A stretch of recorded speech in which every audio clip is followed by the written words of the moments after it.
It's time to take the good with the bad. Love it or hate it on Asteroid G.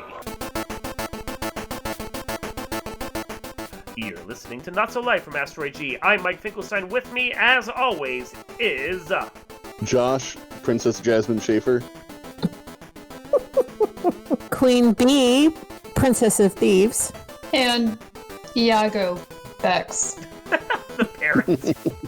I want to be a Gilbert Godfrey parent. he's the best. Don't talk about Gilbert Godfrey. Okay. You can get him on Cameo for like $70, and he will call you a loser to your face.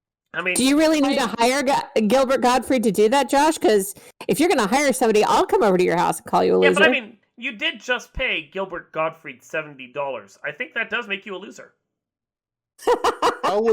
I didn't pay him anything. I'm just saying you could.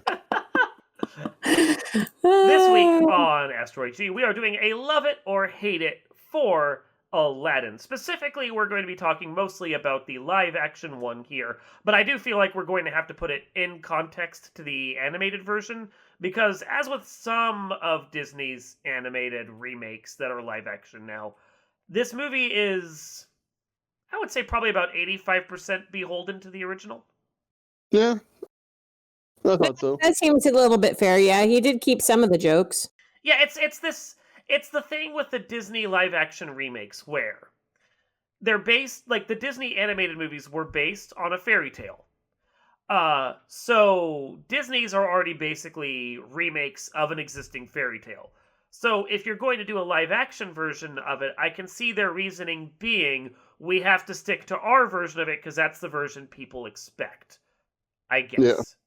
At the same time, however, most of these ones have been, as we touched upon when we discussed Mulan, most of these have been a little too beholden to the version that came before. The only one that I can think of that's really interesting so far is Maleficent, because it tried to take a different take on Sleeping Beauty, but it kind of had to because the original animated film was like 45 minutes long. Yeah. Yeah. So the live-action Aladdin. Let's go over quickly the plot of Aladdin in general before we get into the details, so we can see whether or not people liked it or hated it. So in Aladdin, both the animated and the live-action version, you have the street rat Aladdin, who basically lives as a thief on the streets of Agrabah. He encounters a female peasant on the street who's about to get arrested for thievery by giving an apple or something to a kid. I can't remember if it was an apple in the live action, but let's just say it was. It's an apple. Okay. Yep. Yeah. Could have been a they pomegranate use or a apple. date. Who cares? But sure, whatever. So he helps her. They have to run off and avoid the guards and have a singing number while they do it. Then it's revealed that she's the princess and he's still a street rat. Only the one of them gets an upgrade right now. So she goes back to the palace and he gets arrested for basically being there. And Jafar, the Sultan's Grand Vizier, there we go. The Sultan's Grand Vizier has Aladdin brought to him so that Aladdin can go into whatever it's called, the Temple of Wishes. The Cave of Wonders. Thank you. So he descends into the Dungeon of Despair, and down there is a lot of treasure he's not allowed to touch, and a magic lamp that for some reason he is allowed to touch. It's because apparently the curse on this place only extends to everything but the magic lamp. So he grabs a lamp, but his monkey, Apu, who does not run a quick stop in the Simpsons universe, then touches some treasure and causes the entire place to crumble. He manages to get a magic carpet, and the two of them fly out to Jafar, who betrays him and tries to kill him, but they fall back into the pit of spectacularness, and it's revealed that Apu stole the lamp back from Jafar, so they have a magic lamp, and this is how they get the genie in the magic lamp to help them, so that Aladdin can be a prince, Prince Ali, wonder is he, Ali of Agua. Ali of, what's the name? Ababwa. Ababwa, thank you. It's not Agua, it's Ababwa. Ali of Ababwa. And then Jafar realizes he's who he is, and hilarity ensues, and then they free the genie after defeating Jafar, and happy ending. Yes? Yes. Yeah. Okay. Really, all the plot is front-loaded, and then it's just a bunch of skits until Jafar becomes the bad guy. Well, Jafar has always been the bad Well, boy, but you but get what I yes. mean. He becomes a bigger asshole than he was already. Okay, so we usually start with me as to why I love it or hate it. Sure. I actually love the story that they created. I love the animated one, and I am tolerant of. I don't dislike it because I'm a Will Smith fan, so I did like it. I didn't like the live action as much as I liked the animated, and the pure reason for that is that I am a much bigger fan of Robin Williams than I am of Will Smith. So Yeah. and it's kind of like a heartstrings thing that they did it. They waited until he died to reboot it with Will Smith. They waited a respectful time after he died too. They did, but still a huge fan of Robin Williams, and that's really what made the movie for me. The animated movie is Robin Williams, and I think everybody would agree that there is no replacing Robin Williams. No. But they did an admirable job with the live action. They did a couple of my favorite scenes. I do like the fact that at the beginning they kind of indicate that he's not, he's just a narrator telling a story. And then at the end, you kind of realize who he actually is. And that he had a happy ending as well as Aladdin and Jasmine. Yep. So, but that was a good scene. And another good scene in it is the actual Prince of Ali Ababwa scene where they have all of the animals and proving that he's a prince. That was done very well, even if it mostly was done CGI. It was done very well in the live action. And the costumes were beautiful. The singing and the dancing were great. And the extra prince who I think there's not a prequel per se, but a sequel of the prince who was trying to court her, but Aladdin came in instead, and she fell in love with Aladdin, the blonde prince of. He's the one who actually voiced Hans in Frozen. Yeah.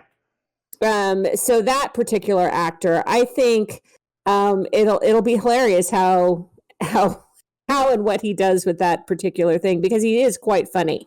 So we will see how that comes about. And the cast was truly very talented, and great job by everybody in Dunn. Yeah. So good job. I really loved it. So it's a love it from me. Anyone else want to go before I start talking? Because I can fill a podcast. So yeah, like the animated one is one of my favorite Disney movies. Mm-hmm. I'm not going to talk about it too much, though, because I can't add anything that B didn't already say, except for Robin Williams and Gilbert Gottfried are the bee's knees. That's one upvote for Gilbert Gottfried in the entire world.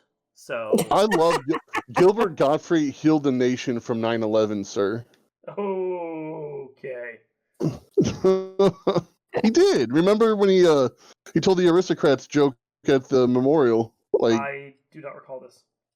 Oh, you should look it up. Okay. It was completely inappropriate, but well, that's Gilbert Gottfried. And then he got fired. Then he got fired from Aflac because he made fun of a nation who went through a terrible tragedy. So that's the point against him. So it balances out, I guess. But the live action, I was really hesitant to watch it because so far, in my opinion, all the Disney live actions have been kind of terrible. How about Maleficent? Like, I've never seen it. Okay, you should watch that, but I will count your opinion on all of the other ones as accurate. Well, like I want to, and it's not because I haven't, like I've been avoiding it. Yeah. Disney Plus, every time I look, doesn't have the first Maleficent movie on it. I know. It only has the second one. I had to watch the DVD of it that I own, and I still haven't watched the live-action Cinderella to see how bad it is, because it's also not in Disney Plus, despite it's Disney Plus supposed to have like every Disney movie. Is that the Brandy one? No. That one's isn't the Brandy one like the Muppets one? I'm talking the one with no. What, one of the Fanning girls or something from 2016? Oh, yeah. No, I didn't. I think everyone's forgotten it because Disney put the Brandy one in as an appeasement, and everyone apparently likes that one better. I mean, that one came out when I was a teenager, I think, because it had Whitney Houston in it, Yeah, and because it has Whoopi Goldberg. Brandy in it. And when was the last time you knew Brandy was popular? When that movie came out, Exactly.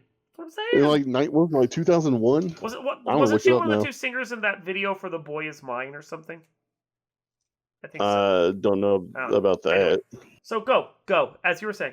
Oh yeah, so it was 1997 when the Brandy Cinderella came out. By the way. Yeah. See, there you go. Not that Anyway, but the live action one I was really hesitant to watch just because, as I said, live action plus Disney equals not in a good time usually. Yep.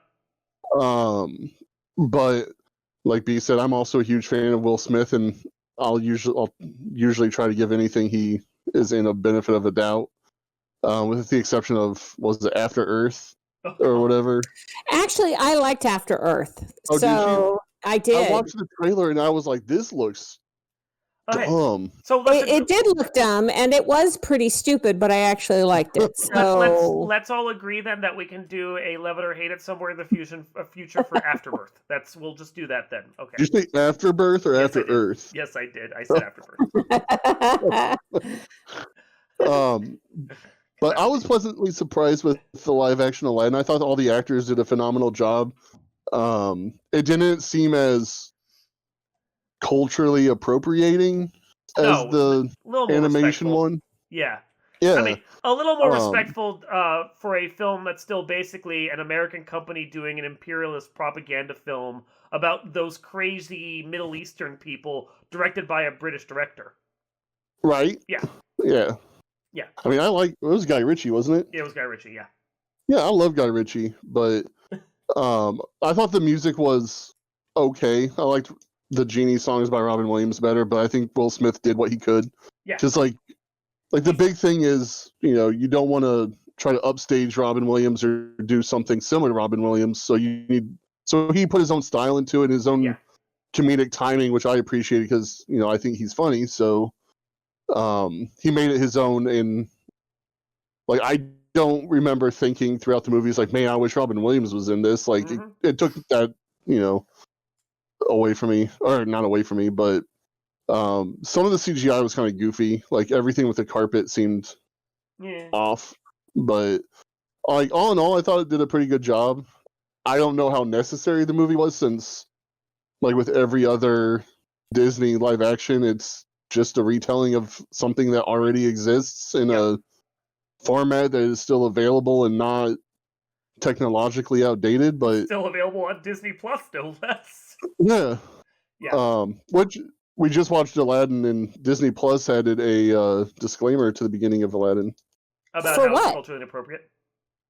Because of cultural stuff. I think it re-added the some of the dialogue that they took out originally. Oh, get it back to the original theatrical version, and then they had to like put a warning on there about the original theatrical version. I wasn't paying that close of attention to it because I was doing other stuff at the same time because the kids were watching it, but I just noticed that they're... Well, applause to Disney and Disney Plus for trying to be culturally appropriate. We'll give you props. They've done that with a lot of stuff. Finally. I mean, I guess their biggest culturally appropriate move is still not releasing Song of the South. Yeah, and I've seen Song of the South before. To be fair, Song of the South is a stupid movie. If you've never seen it, really bad. You're really not missing anything. No, you're not. No, it's really bad. Zippity Doodah is the best song ever, but the movie sucks. Is it though? Well, it's uplifting. Yeah. Is it though? It is. It actually is uplifting. I understand that it upsets many people, but does it though? You can't really. It does, clearly.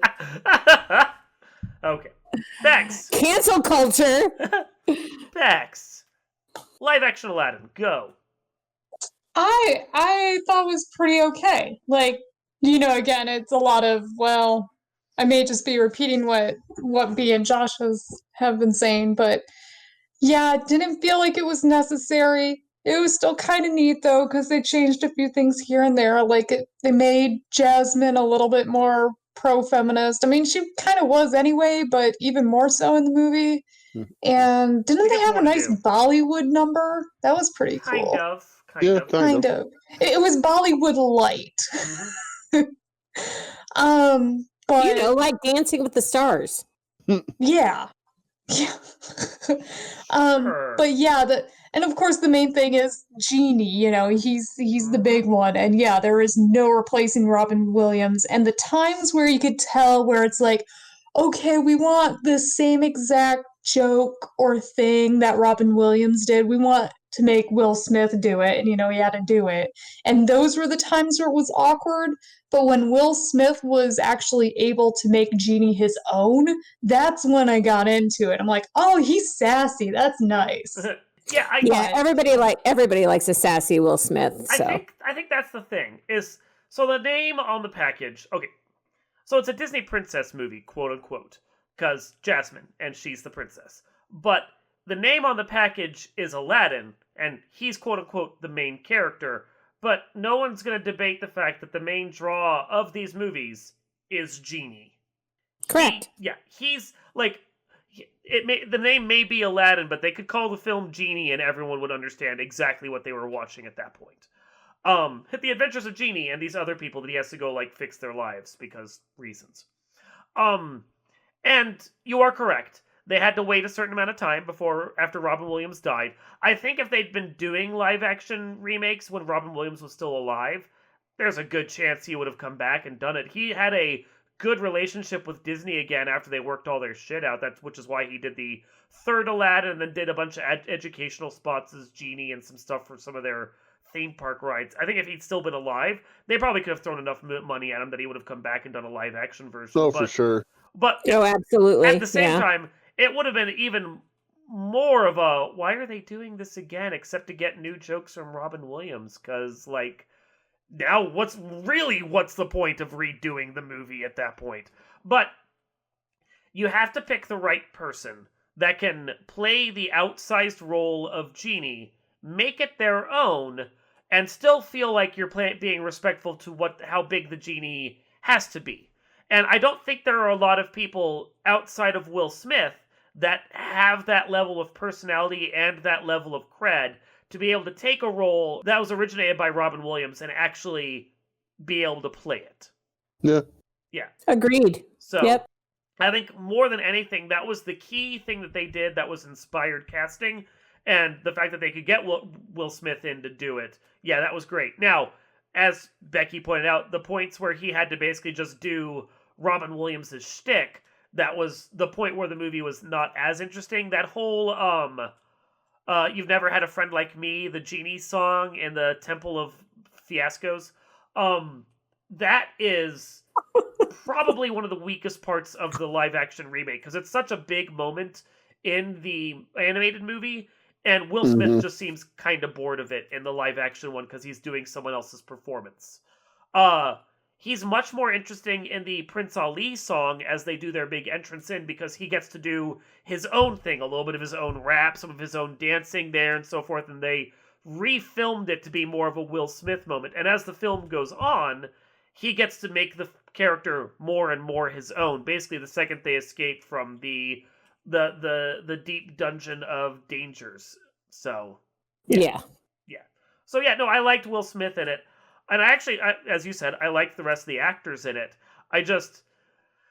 The only reason why I'm not sure I can say I love it is because, what's the necessity of it? Besides getting Disney another cool $1 billion, which this film did, and introducing it to a bunch of kids that maybe don't want to sit through the animated film, which, do any of those actually exist? What's the point of this movie? It's not as bad as me sitting there going, what's the point of the fucking Lion King? Because that was a wretched piece of shit to have to remake. But, because I like the original, and the remake is literally just the same movie all over again. But, what's the point of Aladdin, I guess? Why remake a live-action one? For this... Well, but the reality is, there was no point to it. Yeah. It was... The new thing to do is taking an animated movie and turning it into a live action something, and to bring in new actors who were popular at the time, i.e. Beyonce or John Oliver for Lion King is awful. Lion King. Yeah. And then, bringing in Aladdin and introducing or reintroducing some actors who have been doing things for Disney in a different genre. Basically, they're trying to bring a musical back because they saw that Cats was being done, and they really didn't have to work hard for that one. Anyone could work at a higher bar than that one. I mean, they Right. did a live action filming of Hamilton, and that was good enough. Right. So you got a lot of people doing that kind of stuff. And so apparently live action is back. And this all came out right before COVID hit. So you're like going, okay, but now what? Because now they're kind of screwed with that whole back to animation. Everything. Yeah, they have to go back to animation. And you now have, like, I guess, Raya and the Dragon. Or The Last Dragon or something like that. Mm-hmm. That's a new movie that just came out. Yep. They've been really getting into the whole Pixar of doing animation. So it's more 3D-esque other than, 2D. They've really been trying to build upon all of that because they saw how Shrek was so popular when it came out, and they wanted to kind of duplicate that. But there's really no purpose other than lining the pockets of Disney. But the good thing is, I guess, if you're a fan of Disney, which I think most of the people on this podcast are, it probably is what carried them through COVID. To be honest with you, they have been sitting on that money because they had to close all their parks and everything else, and and they had to fire a lot of people. So, thanks for keeping Disney afloat, I guess, for this movie. I mean, I didn't hate the new Aladdin. Like, I still don't see the point of it, but I didn't hate it. Now, if they go off and make sequels that aren't just remakes of Return of Jafar and Prince of Thieves, or wait, that was the Kevin Costner, but you get what I'm saying. King of Thieves. Then I can see more of a justification for this particular Aladdin. I know they're going to do that for Lion King as well, but fuck that movie now. But yeah, I mean, like, I can see more of a justification for it. And as you said, there's that character spin-off who's going to get his own show because he's white. And I'm okay with that too. I just, like, taken on its own, like, the reason why I'm like, this film was fine is because we already have Aladdin. Nothing, like, they didn't do enough new with it. Now, if they'd given a larger plot line to Jafar, that might have helped. If they'd done some other stuff than just throwing in a book number that they hadn't originally filmed for Jasmine and calling it a day, that would have been fine. But, like, it just doesn't go, even with the few tweaks that they do, it doesn't go quite far enough on its own. So, this is kind of like it's not a love it or a hate it, just kind of like a shoulder shrug from me. Yeah. So we're saying that nobody really hated it, but we don't necessarily find it necessary. No. Yeah. I didn't love it. Like, I wouldn't write home about it in times of war. You know what? I would probably write home about it in times of war, but for other reasons, I probably wouldn't. I was going to say, dearest Josette, I was on the battlefield today and I thought back to that time we watched Aladdin. Live action. Oh my god. Wow. As I said, I might write about it, Dear Sven. I feel like this is like that thing in Mythbusters where when they couldn't, like, bust the myth, but they also couldn't prove it, they just kind of threw down plausible. So, like, it's like, love it or hate it. No, just plausible. So... Plausible! There you go. I think that's the perfect way of saying it. Alright. This has been Love It or Hate It from Not So Light from Asteroid G. I'm Mike Finkelstein. I'm Gilbert Gottfried. I'm Queen Bee of Thieves. Okay, now I'm a booth. And we will see you next time.